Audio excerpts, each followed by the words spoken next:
హైదరాబాద్లో ఇప్పుడు ఫ్లాట్లు ప్లాట్లు కొనొచ్చా? భూముల ధరలు ఎలా ఉన్నాయి? పెరిగాయా తగ్గాయా? కొనుగోళ్లు అమ్మకాలు ఎలా జరుగుతున్నాయి? రియల్ ఎస్టేట్ భారీగా పడిపోయినట్లు పెద్ద ఎత్తున వార్తలు వస్తున్నాయి. అందులో నిజమెంత?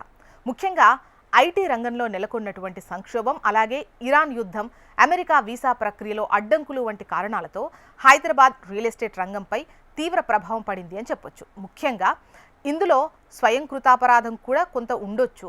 ఇక డిమాండ్కు మించి భారీగా ప్రాజెక్టులు రావడంతోనే ఈ రియల్ ఎస్టేట్ మార్కెట్ కుదుపులకు లోనవుతోందని చెబుతున్నారు. నగర వ్యాప్తంగా ఏకంగా 80,000 అపార్ట్మెంట్ ఫ్లాట్స్ అమ్ముడు పోకుండా ఖాళీగా ఉన్నాయని తాజాగా ఒక సంచలన రిపోర్ట్ వచ్చింది. వీటి విలువ సుమారు 1,00,000 కోట్ల రూపాయల వరకు ఉంటుందని అంచనా.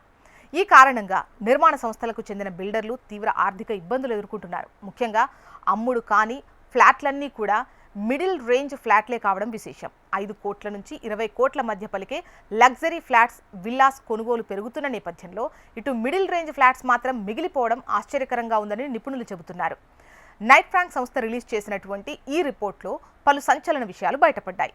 నగరంలోని ప్రీమియం ప్రాంతాలైనటువంటి గచ్చిబౌలి, తెల్లాపూర్, పుప్పాలగూడ, నల్లగండ్ల వంటి ప్రాంతాల్లో అమ్ముడు పోని ప్లాట్లు 8,000 వరకు ఉంటుందని, అలాగే కోకాపేట, గోపనపల్లి, తెల్లాపూర్ వంటి ప్రాంతాల్లో కూడా మరొక 6,000 ఫ్లాట్ల వరకు మిగిలిన ప్లాట్లలో ఉన్నాయని, ఇక నార్సింగ్, ఎల్బీ నగర్, హైటెక్ సిటీ, నానక్రామ్గూడలో అయితే 7,000, రాజేంద్రనగర్, కోకాపేటలో 5,000, నార్సింగ్లో అయితే 6,000, ఇటు ఫైనాన్షియల్ డిస్ట్రిక్ట్లో 3,500 వరకు ప్లాట్లు అమ్ముడుపోలేదట. అలాగే జాబితాలో కొంపల్లి, ఉప్పల్, ఎల్బీ నగర్, ఆదిపట్ల వంటి ప్రైమ్ లొకేషన్స్ ఉన్నాయి. ముఖ్యంగా ఐటీ రంగంలో పెద్ద సంఖ్యలో లే ఆఫ్లు ప్రకటించడంతో పాటు తాజాగా ఇరాన్ యుద్ధం వంటి పరిస్థితులు కూడా హైదరాబాద్ రియల్ ఎస్టేట్ రంగంపైన తీవ్ర ప్రభావం చూపుతున్నాయి.